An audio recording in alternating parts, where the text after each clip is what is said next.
자, 세금 계산서를 영어로 쓰면 텍스 인보이스예요. 그래서 제가 TI라고 약자를 좀 많이 쓰는 편인데, 근데 컴퓨터로 치니까 뭐 세금 계산서 글자가 편하니까 세금 계산서라고도 치고, 칸이 좀 작을 때 TI라고 치고 이러는데, 제가 판서 수업할 때는 글자가 너무 길어서 그냥 TI라고 많이 써요. 근데 그 우리나라 부가가치세 제도를 외국 사람들은 인보이스 제도라고 할 만큼, 우리나라 그 부가가치세 제도는 세금 계산서에 의해서 세금 계산서로 끝난다고 이야기를 해요. 그래서 이 세금 계산서는 이제 부가가치세법에서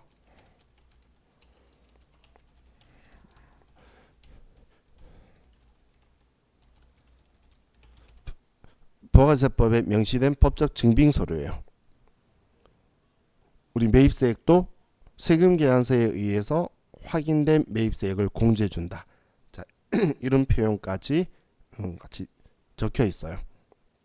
그래서 우리 이 세금 계산서 말고 나머지는 세법 법전에 이제 증빙이라고 적혀 있지는 않다라는 거예요. 근데 이 세금 계산서가 세금 계산서로서의 효력을 발휘하기 위해서는 이제 여기엔 꼭 중요한 필요적 기재 사항이라는 게 있어야 돼요. 이 필요적 기재 사항 중에 하나라도 누락되게 되면 세금 계산서의 효력을 상실한다고 보시면 돼요. 그럼 필요적 기재 사항을 봤을 때, 자, 우리는 공급자하고 그리고 공급 받는 자하고 봤을 때, 자, 이 두 사람이 서로 거래를 했다라는 걸 인지해야 되겠죠. 그래서 등록번호가 있어야 돼요. 사업자 등록번호나 주민등록번호 이런 것들이 있어야 된다는 거예요. 자, 그럼 그다음 생각해 볼게. 자, 지금 공급자하고 공급받는 자가 있어요. 제가 여러분한테 물건을 팔아요. 그럼 100만 원의 물건을 팔면 저는 공급자고 여러분은 공급받는 자죠. 그럼 저는 과세사업자니까 부가세 10%인 10만 원까지 해서 제가 110만 원을 받았어요. 그럼 여러분은 110만 원을 저한테 줬죠. 그럼 여러분도 사업자라고 봤을 때, 그럼 우리 둘 다 과세 거래를 한 거니까 부가가치세 신고를 해야 되는데, 여러분하고 저하고 다 부가가치 신고 안 한 거예요. 그럼 부가세법은 공급받는 자인 여러분을 찾아갈까요? 아니면 저를 잡으러 올까요? 부가세법은 누가 중요할까요? 이때 여러분은 무슨 생각을 해야 되냐면, 거래가 있고 나서 부가가치세를 누가 가지고 있는지를 생각하는 거예요. 부가가치세는 제가 가지고 있죠. 거래가 있고 나면 110만 원 제가 받았잖아. 그럼 10만 원 부가가치세는 세무서에 내야 되는 건데 아닌 사람이 저죠. 그래서 부가가치세법은 공급자가 더 중요해요. 공급받는 자보다는. 여러분은 신고하는 이유가 그 매입세 공제받으려고 신고하는 거지, 아니면 여러분이 안 찾아오면 부가세법은 제가 안 올려나 보다, 안 주면 되지, 끝이에요. 소비자였나 보다. 그럼 제가 중요하겠죠. 그래서 세금계산서는 빨간색 파란색이 있는데 우리 중요한 게 빨간색이잖아. 그래서 공급자가 빨간색이고 공급받는 자가 파란색 세금계산서를 가지게 돼요. 그럼 공급자가 신고를 제대로 안 하면 이 부가세를 받으러 잡으러 가야 되겠죠. 그래서 그 사업자의 상호하고 그리고 그걸 책임지는 대표자의 성명이 있어야 돼요. 부가가치세 어느 회사의 대표자 누구가 책임져야 된다는, 이걸 무한책임상환이라는데, 이 사람의 누군지까지 공급자는 써야 되는데 공급자는 필요 없다는 거예요. 공급받는 자는 안 오면 지만 손해야. 그래 사실만 확인되게 등록번호만 있으면 돼요. 또 그럼 이걸 언제 신고해야 되는지 날짜의 기준이 되는 작성 연월일이 있어야 돼요. 작성 연월일이 있어야 돼요. 자, 주의할 건 공급 일자 혹은 공급 연월일이 아니에요. 제가 not이라 쓰는 건 아니다라는 뜻이에요. 공급 연월일하고 작성 연월일은 다른 거예요. 우리 세금 계산서에서 바로 그림 가지고 좀 보면,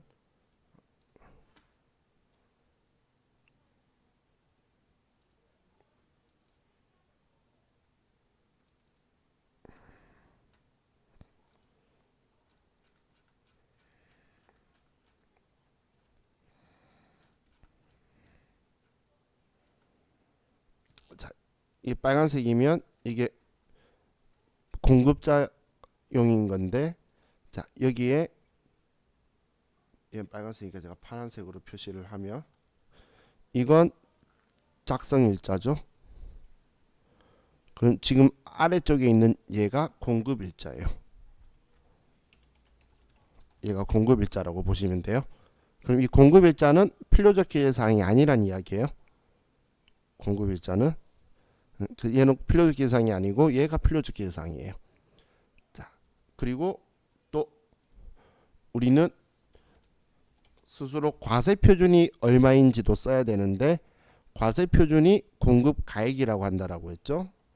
그래서 공급가액이 우리가 써줘야 되고, 세율 10%든 0%든 사업자가 알아서 계산해서 세액을 써줘야 돼요. 세액을. 그럼 지금 제가 쓴 얘네들이 필요적 기재사항인 거예요. 이거 외적으로 적는 것들을 뭐라고 하냐면 임의적 기재사항이에요. 있어도 그만, 없어도 그만. 자, 그럼 제가 미리 말할 걸 그랬나? 우리 교재 오른쪽에 보면 적혀 있어요. 너무 열심히 쓰시는 모습이 보여서 순간 당황했어요. 그죠? 오른쪽에 있죠? 죄송해요. 미리 말해놓고서 할 걸. 그죠? 자, 그래서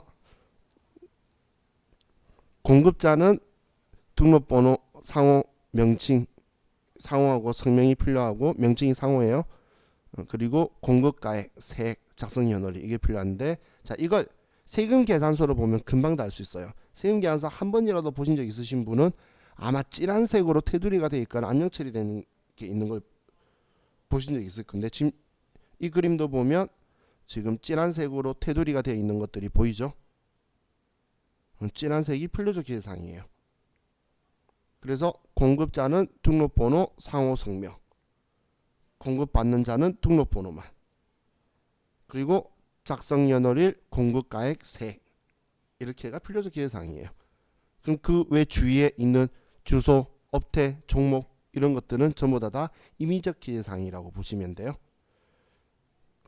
그럼 여기 진한색으로 되어 있는 이 부분이 필요적 기재사항으로, 여기에 적혀 있는 게 한 개라도 누락되면 세금 계산서로서의 효력을 발휘할 수가 없어요. 근데 사실 공급자는 지금 이 거래가 있었을 때 300만 원을 받아서 세무서에 내면 끝이에요. 그런데 공급받는 자는 지금 여기에 있는 세금 계산서가 정확하게 이 진한색으로 되어 있는 필요적 기재사항이 적혀 있어야지만 이 300만 원을 돌려받을 수 있다는 거예요. 그 사업자는. 그런데 여기에서 하나라도 제대로 기재가 안 돼 있으면, 누락돼 있으면 이 300만 원은 못 돌려받는다는 거예요. 그게 효력이 이제 제가 인정된다 안 된다라고 표현하는 거예요. 그럼 공급받는 자는 이걸 정확하게 체크를 해야 되겠죠. 그럼 자, 지금 이게 우리 세금 계산서인데, 자 그럼 이 세금 계산서 말고도 거래를 하면서 주고받는 것들이 있죠. 세금 계산서 말고 우리가 거래를 하면서 주고받는 게 우리 영수증이라는 게 있죠. 그럼 이 영수증에는 우리 신용카드 매출 전표나 현금 영수증이 있고, 혹은 간이 영수증, 아니면 회사가 만든 일반 영수증, 혹은 금전 등록기 영수증, 이런 영수증들이, 수많은 영수증들이 있어요. 그럼 신용카드 매출 전표라는 건 뭐냐면, 여러분이 신용카드나 체크카드로 결제했을 때 주는 종이 있죠. 그 종이가 신용카드 매출 전표예요. 종이 이름이. 그리고 현금 영수증은 뭔지 알겠죠? 그럼 얘네들도 다 영수증이라는 거예요. 영수증. 자, 근데 우리나라가 부가가치세법이 세계의 1위가 될 수 있었던 그 원인이 얘네들이에요. 자, 우리나라가 과거의 신용카드 제도를 처음에 할 때는 그 부가가치세법에서는 자리에도 못 꼈었어요. 그 이유가, 옛날에 카드 써보신 적이 이때 있으실지 모르겠는데, 옛날에 우리나라가 IMF 시절이 되면서 그 카드라는 제도를 좀 보급도 하려는 생각이 처음에 섞여가지고 너도 나도 다 신용카드를 다 발급을 해줬었어요. 저 90년대에 대학생이었는데 제가 신용카드 4개 가지고 있었어요. 그때 한도가 막 2천 몇백만 원 뭐 이랬었어요. 정말 대학생한테 믿을 게 뭐 있다고. 근데 그때 카드 만들었던 이유가 뭐였냐면 친구 고모가 그 IMF 때문에 실직했다. 누구 아버지가 했다. 하나 만들어줘. 어디 카드 없으면 만들어줘. 그래서 막 외환카드, 국민카드 엄청 많이 만들었었어요. 친구들끼리 다. 근데 만들어주면 그분이 그 수당으로 해서 먹고 사니까 그러면서 대한민국에 수많은 빚쟁이들이 생겼죠. 근데 그때 그 카드 그때 당시에 카드 제도는 카드를 우리가 긁으면 이런 그 종이 3장이 같이 붙어 있는 걸로 해서 아빙기라고 기계로 두루룩 하고 눌러가지고 글자가 찍히도록 하는 거였어요. 여러분들 신용카드 보면 카드 번호하고 그 유효기간하고 이름하고가 볼록 튀어나와 있죠. 그게 눌러져 가지고 찍히는 방식이에요. 그 기계가 없으면 볼펜으로 막 긁으면 3장이 돼요. 그래서 한 장은 그 카드 주인 주고 물건 산 사람한테, 한 장은 우리가 가지고, 한 장은 퇴근하기 전에 은행 가서 은행에 넣고 오는 거였어요. 옛날에 그때는 그냥 우리 세법이 그냥 아예 인지를 그냥 그 부가세법에서는 신경을 안 쓰는 애였는데 우리나라에서 머리를 엄청 잘 쓴 게 이 제도를 보완한 거예요. 자, 지금 현재 여러분들이 신용카드나 체크카드나 현금 영수증 한 번 정도 써보신 적 있으시죠? 그럼 영수증 본 적 있죠? 그럼 그 기억을 한번 더듬어 보면 그 영수증에 그 가게 이름 적혀 있죠? 영수증에. 근데 그 가게 사장님 이름 적혀 있는 거 혹시 기억나시나요? 영수증 보면 그 가게 사장님 이름 적혀 있을 거예요. 그 현금 영수증이든 신용카드 그 영수증이든 보시면, 그리고 그 며칠 날 끄은 거고 승인 번호 몇 번이고 그리고 공급가액과 세액이 따로따로 나눠서 적혀져 있을 거예요. 그죠? 그 뭔 짓 한 거냐면 신용카드 제도를 활성화하기 위해서 우리나라가 인터넷이 잘 깔리면서 우리 신용카드 벤사라는 걸 만들고, 신용카드 벤사가 이걸 은행망에도 공급하는데 국세청에 전송해주는 역할을 하면서 거기에 우리 세금 계산서의 필요적 기재사항이 공급자, 여러분들 카드 긁었을 때 그 사장님의 사업자 등록번호, 상호 성명이 나오고 공급받는 자는 카드 주인이니까 당연히 정보를 알고 있겠죠. 그리고 카드 긁은 날이 작성일자니까 그게 공급가액과 세액을 별도로 구분해서 기재하기 위해서 신용카드 매출 전표나 현금 영수증을 세금 계산서의 필요적 기재사항을 전부 다 적시할 수 있도록 제도를 바꾼 거예요. 우리나라가. 그러면서 이 영수증들을 이제 신분 상승을 시켜줘요. 고급 영수증으로. 그렇다고 해서 세금 계산서랑 같이 넣을 수 있는 레벨은 아니고 영수증 중에서 인정해주는 고급 영수증인데 이걸 뭐라고 하냐면 적격 증빙이라고 해요. 세법이 인정해주는 증빙으로 승격을 했다는 거예요. 얘네들이. 근데 암만 얘네들이 승격을 했다 하더라도 얘네들은 영수증이에요. 영수증은 영수증이지 그렇다고 뭐 대단한 뭔가 생긴 건 아니에요. 자, 저는 이렇게 표현해요. 세금 계산서는 왕족이고 신용카드나 현금 영수증은 귀족이에요. 간이 영수증, 일반 영수증, 간이 영수증 생각해 보면 우리 간이 영수증 길게 생긴 거 우리 실기하면서도 봤죠? 그 그림. 공급자 정보는 그 아저씨가 뭐 도장 찍어서든 뭐든 인쇄해서든 주는데 사람 나한테 당신 누구냐고 물어보지도 않아요. 그죠? 그리고 내가 철물점에서 못을 사면 못 얼마라고 적지 그걸 공급가액과 세액을 분리시키지도 않죠. 한마디로 필요적 기재사항에 대한 거 전혀 무시하는 거예요. 얘네들은 부가가치세법에서는 인정 안 하는 그냥 종이 쪼가리예요. 부가가치세법인 거예요. 나중에 법인세 비용 처리는 하는 거예요. 그런데 신용카드 매출 전표하고 현금 영수증은 부가세법에서 이제 인정을 해준다는 이야기예요. 자동으로 필요적 계산이 다 적혀 있으니까. 그래서 얘는 왕족, 얘는 귀족, 얘들은 천민이라고 보시면 돼요. 그럼 천민은 인정을 안 해, 세법이. 그냥 너네끼리 열심히 살아가면 돼. 근데 우리 귀족이 왕족을 대신할 수 있나요? 어디 귀족 따위가 왕족 행세를 해? 그러면 우리 그 흔히 말하는 개작두에 가서 큰일 나겠죠. 엄벌에 차기 때문에. 자, 지금 제가 이야기하는 걸 이렇게 생각하시면 돼요. 이론 시험에서 신용카드 매출전표나 현금 영수증이 세금 계산서의 역할을 대신한다라고 나오면 무조건 틀린 거예요. 절대 하늘이 두 쪽 나도 세금 계산서의 역할을 대신할 수는 없어요. 세금 계산서는 왕족이라 그랬죠. 어디 귀족 따위가 왕족을 대신해. 그건 아니에요. 하지만 왕족이 없을 때 천민 앞에서만 앞장서 있는 거예요. 근데 우리가 세금 계산서를 발행했는데 상대방이 카드로 끌고 수도 있겠죠. 그럴 수도 있잖아요. 그러면 나는 물건 하나 팔았는데 두 개를 발행해 주게 돼요. 그럼 왕족하고 귀족이 있으면 당연히 왕족은 앉아 있고 귀족은 서 있어야 되겠죠. 한마디로 세금 계산서로서 신고하지, 세금 계산서가 있으면 얘는 영수증인 거예요. 그래서 세금 계산서가 무슨 우선인데, 세금 계산서가 없다면 신용카드 매출전표와 현금 영수증을 이제 우리가 인정해 준다. 그래서 세법이 인정해 주는 적격 증빙은 이 세 가지인데, 이 둘이는 고급 영수증이지 세금 계산서를 대신하는 건 아니라는 거예요. 어떤 말인지 이해가시죠? 나중 되면 우리가 지금 점표 입력하려고 계속 도와서 이야기하고 있는데, 세금 계산서 발행했는데 카드로 끌고 가는 놈 나와요, 우리 문제에. 그러면 우리는 세금 계산서 발행한 걸로 기준으로 입력해야 된다는 거예요. 이거는 분기에서만 카드 끌고 쓰니까 외상이네, 그것만 생각하는 거예요. 분기에서만 카드 끌고 쓰면 오늘 승인 나야 돈 들어오니까 오늘 돈 안 들어오잖아요. 우리는 그 분기 용어만 생각하는 거지, 부가세 신고는 세금 계산서로 한 번만 하는 거예요. 그래서 얘 둘이가 같이 있으면 얘가 우선인 거고, 근데 얘만 있으면 얘가 부가세법한테 신고를 해줄 거예요. 얘네들은 인정을 안 해줄 거예요. 그럼 부가가치세법에서 영수증이라는 표현은 얘는 증빙 없다라는 표현이에요. 부가가치세법이 인정하는 증빙이 없다라는 뜻이에요. 그게 영수증이란 의미예요. 부가세법에서 정규 증빙 없음, 적격 증빙 없음, 이 뜻을 영수증, 적격 증빙 안 받아도 된다 이런 표현을 영수증 수취하여도 된다 이런 식으로 표현할 거라는 거예요.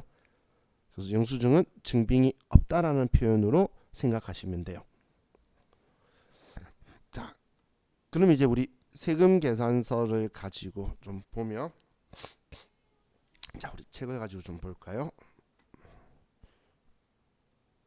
자, 세금 계산서는 자, 종류가 두 가지가 있어요.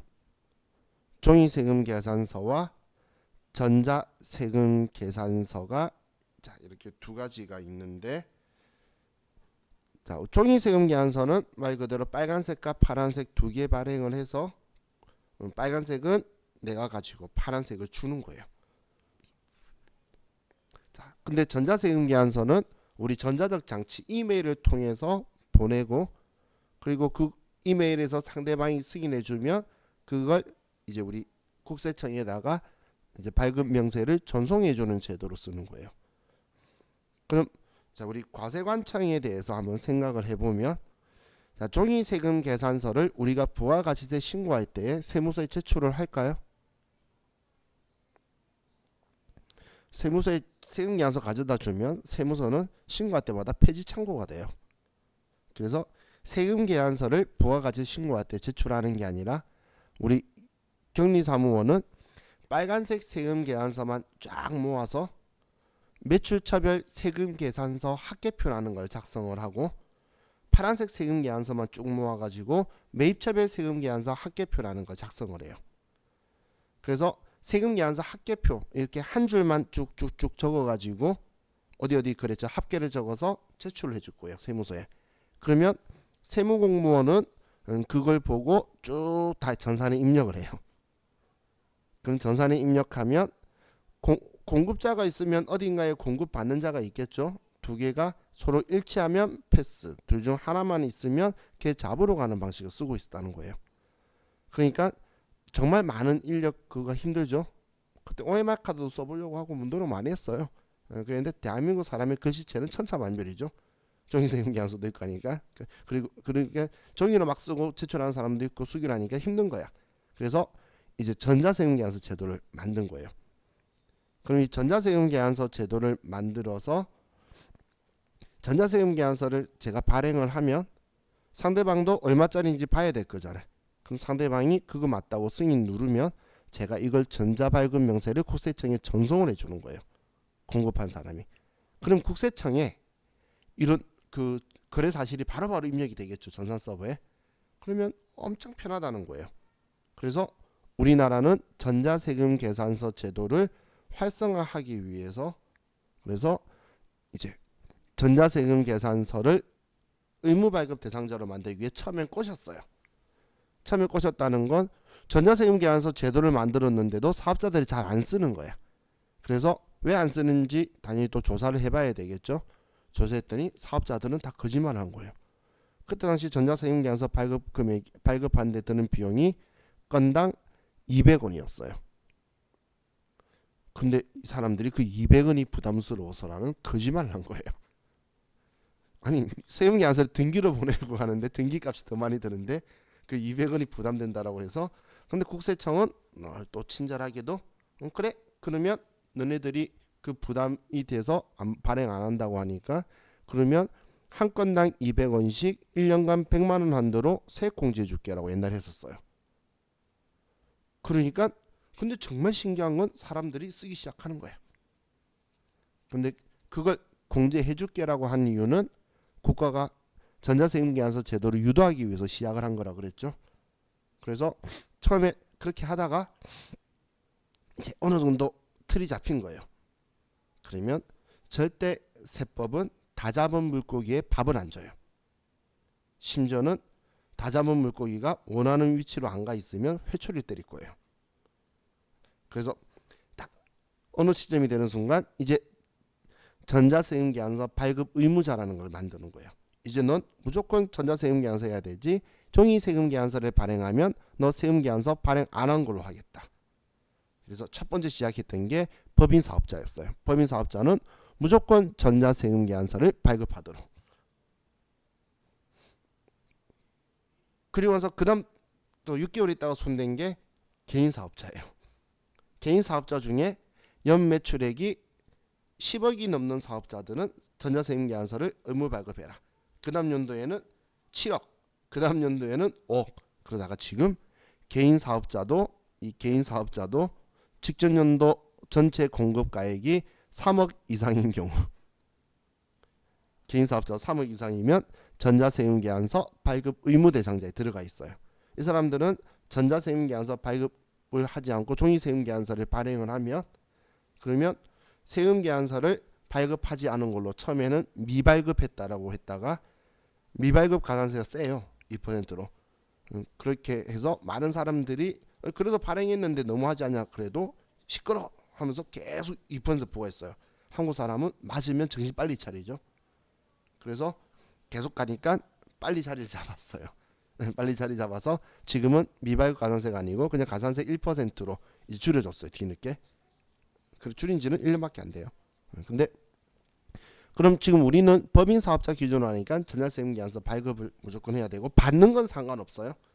개인사업자한테 물건도 살 수 있어야지. 우리가 받는 것도 전자로만 받아야 된다 그러면 개인사업자들한테 물건 사지 말라는 이야기가 되잖아요. 그러면 안 되겠죠. 그래서 받는 건 상관없어요. 우리가 발행해 주는 걸 무조건 전자로 해야 된다는 거예요. 그럼 전자세금 계산서는 언제 발급하냐면 당연히 우리 공급 시기에 발행하는 거예요. 공급 시기에. 세금 계산서 공급 시기에 발행하는데 그럼 제가 발행을 하면 거래 상대방이 승인해 줘야 되는 게 원칙이라 그랬잖아요. 근데 제가 6시 반에 7시에 보내면 상대방이 그걸 못 받겠죠. 그럼 보낼 거면 지금 보내드릴 테니까 기다리시고 이메일 보내면 승인 눌러세요. 이런 말이 안 되겠죠. 그래서 서로가 승인하고 국세청에 거래 사실을 전송해 주는 거는 전자세금 계산서 발급일 다음 날까지예요. 그래서 세금 계산서 발급일 다음 날까지 전자발급 명세를 국세청장한테 전송하는 거예요. 발급은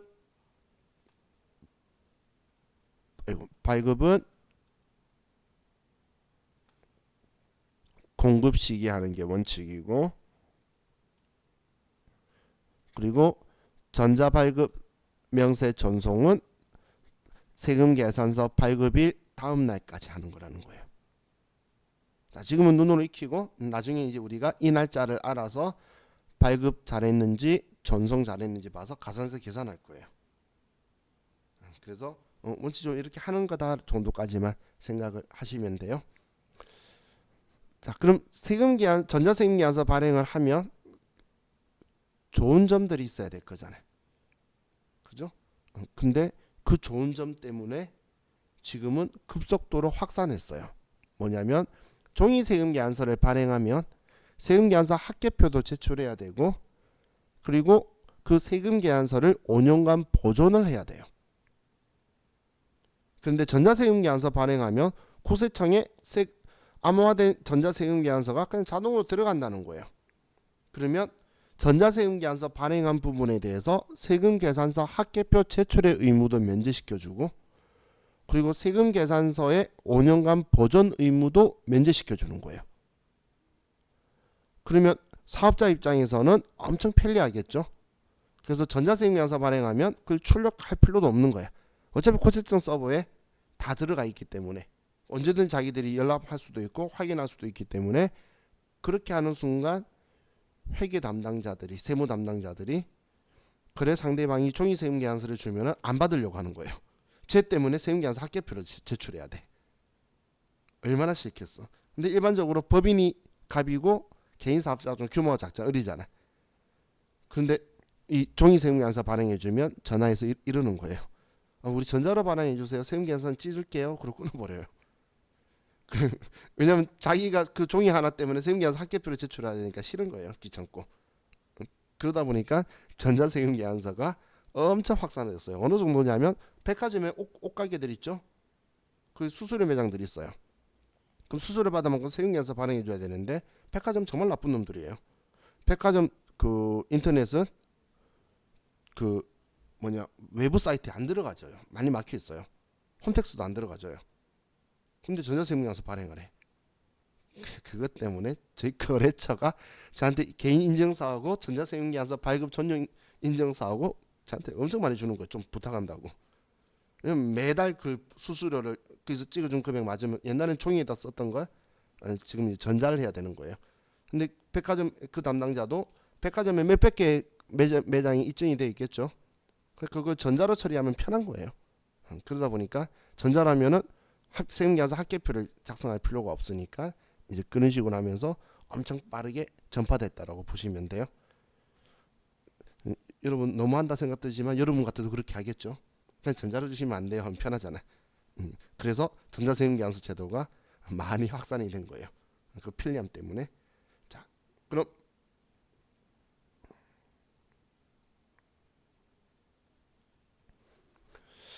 자, 우리 영수증이라고 적혀 있는데, 자, 이 영수증은 지금 여기에 적혀 있는 것처럼 공급받는 자 등록번호나 부가가치세액을 별도로 구분 기재하지 않은, 한마디로 부가가치세법이 인정하지 않는 증빙을 영수증이라고 하는 거예요. 영수증. 여러분들이 나중에 그 세무사 사무실이나 이런 데 가면 처음 딱 그 면접 때 테스트 하는 데가 있어요. 그 테스트 할 때 이제 증빙을 쫙 주면서 이거 분류를 한번 나눠봐라 그래요. 그 분류 나눌 때 우리 증빙이 하는 역할은 법인세 신고할 때 비용 인정되는 게 있고, 부가가치세 신고할 때에 또 여기에 공제될 때 인정되고 경비 인정되고, 이렇게 두 개가 되는 것들이 있어요. 그럼 첫 번째 시작은 부가가치세에서 인정해주는 적격 증빙과 인정 안 되는 것들을 둘이를 구분을 쫙 나누는 걸 할 거예요. 왜냐면 그 두 개에 따라서 부가세법 인정해주는 건 매입 매출 전표 쓸 거고, 인정 안 해주는 건 일반 전표 쓸 거거든. 벌써 신고랑 관련이 없기 때문에. 그럼 이 두 개를 먼저 쫙 분리를 시켜요. 그렇게 해서 이제 임용은 뭐 어차피 누구나 봐도 하루면 다들 잘할 수 있다는 걸 알기 때문에 그 정리하는 걸 가지고 테스트를 많이 할 거예요. 그럼 이제 이 영수증은 부가세법에서는 증빙을 안 본다는 거예요. 그렇다고 버리면 안 되고, 간이 영수증이나 이런 것들. 그럼 이 영수증 발급 세금계산서 및 영수증 발급 의무 면제, 다음 페이지 보면 상대방이 세금계산서 발급을 요구하는 경우 적혀 있는데, 자, 영수증 발급 대상이라고 적혀 있는 건 우리가 그 두 가지 분류가 있어요. 세금계산서 발행할 수도 있는데 근데 먼저 발행 안 해주고 영수증 발행해주다가 상대방이 세금계산서를 발행해달라고 요청하는 거. 난 사업자입니다. 세금계산서 발행해주세요라고 하는 게 사업자 등록증을 제시하면서 세금계산서 발급 요청을 할 때다라고 표현을 해요. 그럼 나는 사업자니까 내가 준 부가가치세에 대해서 받았다는 증빙어다오라는 게 사업자 등록증을 제시하는 거예요. 그럼 근데 우리 흔히 거래할 때 세금계산서 발행해 주세요. 그럼 사업자 등록증 보내주세요. 그러잖아요. 그게 그 대왕인 거예요. 그럼 세금계산서 발행해 달라고 말 안 하면 그냥 아무 말 없이 영수증 해도 되는 사업자가 있고, 또 하나의 분류는 뭐냐면 세금계산서를 발급할 수 없는 사업자가 있어요. 없는 형태. 사업자 형태나 업종들이 있다는 거예요. 그 사업자들은 세금계산서를 발급하고 싶어도 못하는 거예요. 그래서 영수증만 발행해 주는 거예요. 그렇게 둘로 나눠져 있다라고 보시면 돼요.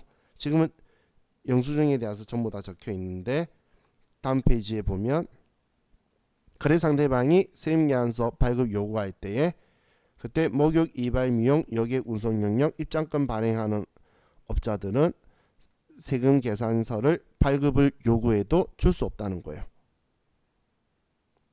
이 사람들은 자, 지금은 구경만 하세요. 나중에 여러분들이 외우게 돼요. 무슨 소리 하려고 또 얘네들도 외우게 될 거니까. 근데 엄청나게 외우려고 하는 게 아니고 여기 보면 이건 안 되네. 그러면서 여러분도 웃으면서 들으시게 될 거예요. 그래서 얘네들은 안 돼요. 신용카드로 끌고도 안 되고 다 안 될 거예요. 자, 여기까지가 저와 같이 이제 부가가치세의 기본적인 내용들을 봤어요. 자, 그럼 이제 우리 교재에 이번 시간은 다음 시간 하기 위한 준비를 좀 하고, 자 208페이지로 가시고 208페이지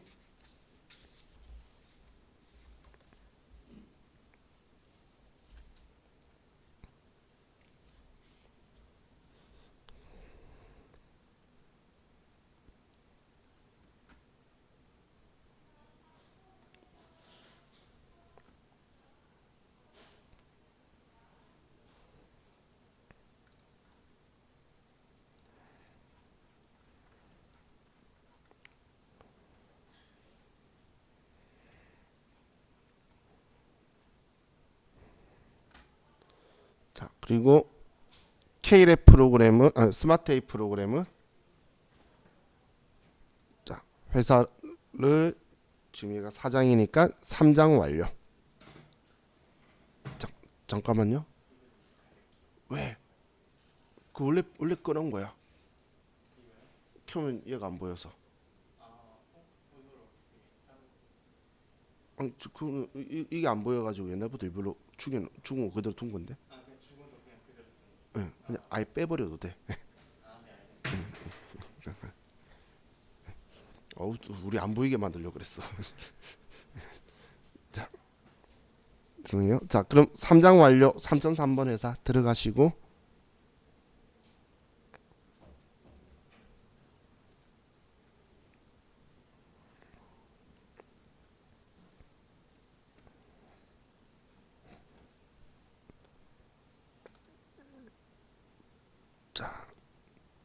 이제 메인 매출 전표 입력.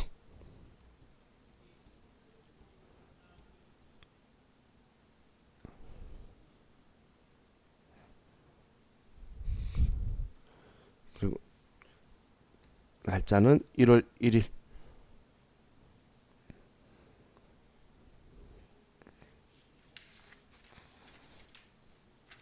지금 수업할 준비만 할 거예요.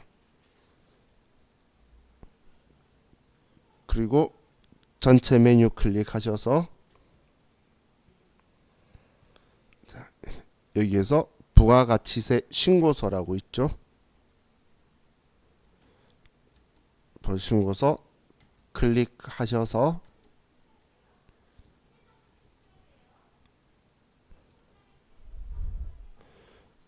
자, 일기 예정 기간을 쓸 건데 1월 1일부터 3월 31일.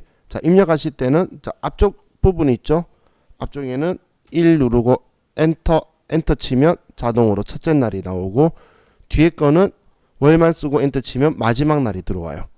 그래서 3 엔터 치면, 그리고 엔터 치시면 자 이렇게 준비가 됐어요.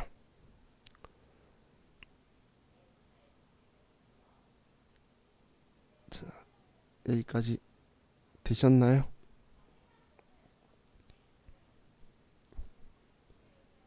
여기까지.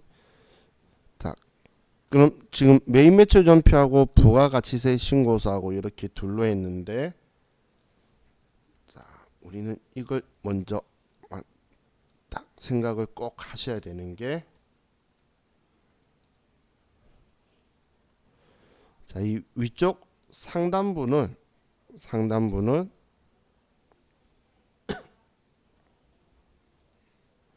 자, 이 위쪽 상단부는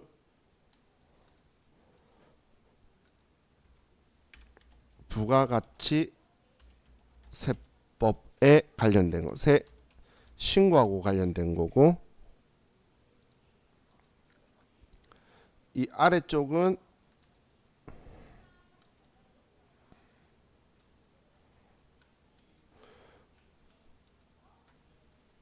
우리 일반 전표가 편리하도록 여기에 붙어 있는 거예요. 지금 구분, 코드, 계정 과목, 차변, 대변, 거래처, 조교 적혀 있는 거 보면 우리 일반 전표할 때 봤던 글자들이죠. 지금 여기에 적혀 있는 글자들 보면, 그렇기 때문에 위쪽 상단부는 여기는 부가가치세법에 따라서 쓰는 거고, 신고하는 거 관련된 거고, 아래쪽은 이쪽은 재무회계라고 보시면 돼요. 자, 이 두 개를 완전히 분리시켜서 생각을 하셔야 돼요.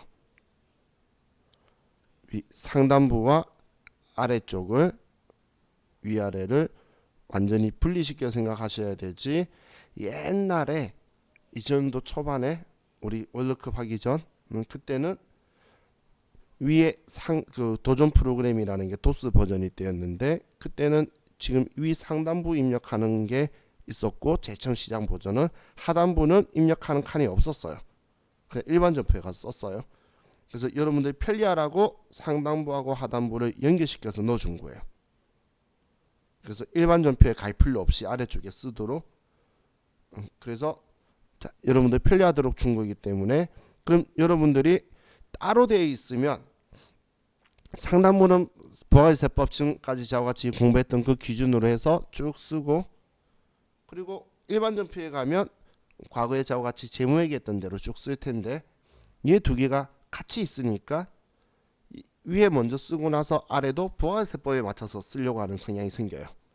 일단 컴퓨터는 도와주려고 하는데 정보는 위에 거밖에 없으니까 이거 기준으로 일단 컴퓨터가 계속 하려고 하는데, 얘를 부가가치세법이라 생각하시면 안 되고 일반 전표라 생각 절대 잊으시면 안 돼요. 왜냐면 나중에 쓸 때에 부가가치세법은 시가로 쓸 거고 얘는 원가로 쓸 거거든. 그죠? 팔았을 때를 제외하고는 원가가 움직이고 장부 금액이, 얘는 뭔 상황이 있든 간에 시가만 이야기하지 뭐 장부에 얼마 적혀 있는지 관심 없어요. 세법은. 그러면 적어주는 금액이 서로 달라지는 상황이 생기겠죠. 그렇기 때문에 얘 둘이는 별개라고 생각해서 분리시켜서 생각하셔야 돼요. 자, 그럼 우리 교재 여기까지 펴두셨으면, 지금 208페이지 펴두셨으면 이제 좀 쉬었다가 저와 같이 또 마지막 시간 보도록 할게요. 쉬었다 합시다.